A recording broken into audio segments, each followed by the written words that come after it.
So friends, ನಾವಿವತ್ತು simple star Rakshit Shetty ಅವರ all movie ಲಿಸ್ಟ್ಗಳನ್ನು ನೋಡೋಣ. ಅವರ ಮೊದಲನೇ ಚಿತ್ರ ನಮ್ಮ ಏರಿಯಲ್ ಒಂದು ದಿನ 2010ರಲ್ಲಿ ತೆರೆ ಕಂಡಿದ್ದು ಫ್ಲಾಪ್ ಆಗಿತ್ತು.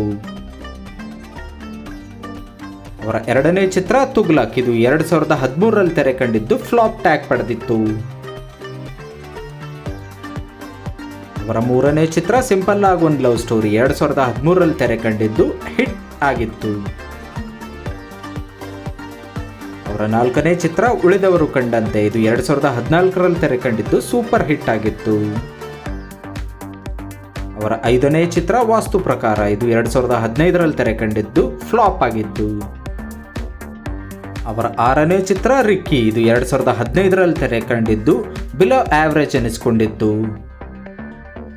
ಅವರ ಏಳನೇ ಚಿತ್ರ ಗೋಧಿ ಬಣ್ಣ ಸಾಧಾರಣ ಮೈಕಟ್ಟು 2016ರಲ್ಲಿ ತೆರೆ ಕಂಡಿದ್ದು ಬ್ಲಾಕ್ ಬಸ್ಟರ್ ಹಿಟ್ ಆಗಿತ್ತು. ಅವರ ಎಂಟನೇ ಚಿತ್ರ ಕಿರಿಕ್ ಪಾರ್ಟಿ, ಇದು 2016ರಲ್ಲಿ ತೆರೆ ಕಂಡಿದ್ದು ಬ್ಲಾಕ್ ಬಸ್ಟರ್ ಹಿಟ್ ಎನಿಸಿಕೊಂಡಿತ್ತು.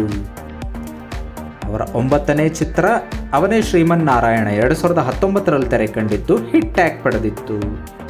ಅವರ 10ನೇ ಚಿತ್ರ 777 ಚಾರ್ಲಿ, ಇದು 2022ರಲ್ಲಿ ತೆರೆ ಕಂಡಿದ್ದು ಸೂಪರ್ ಹಿಟ್ ಆಗಿತ್ತು.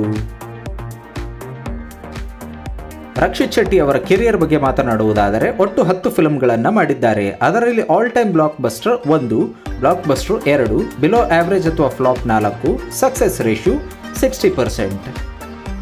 ನೀವು ಕೂಡ ರಕ್ಷಿತ್ ಶೆಟ್ಟಿ ಅವರ ಅಭಿಮಾನಿಯಾಗಿದ್ದರೆ ನಿಮಗೆ ಅವರ ಯಾವ ಚಿತ್ರ ಇಷ್ಟ ಅನ್ನೋದನ್ನು ಕಮೆಂಟ್ ಮಾಡುವ ಮೂಲಕ ತಿಳಿಸಿ. ಇದೇ ರೀತಿಯ ಸ್ಟಾರ್ಗಳ ಇನ್ಫಾರ್ಮೇಷನ್ ನಿಮಗೆ ಕೊಡ್ತಾನೆ ಇರ್ತೀವಿ. ಚಾನಲನ್ನು ಸಬ್ಸ್ಕ್ರೈಬ್ ಮಾಡಿ, ಬೆಲ್ ನೋಟಿಫಿಕೇಶನ್ ಮೇಲೆ ಕ್ಲಿಕ್ ಮಾಡಿ, ಆಲ್ ಅಂತ ಕ್ಲಿಕ್ ಮಾಡಿ. ಧನ್ಯವಾದಗಳು ಫ್ರೆಂಡ್ಸ್.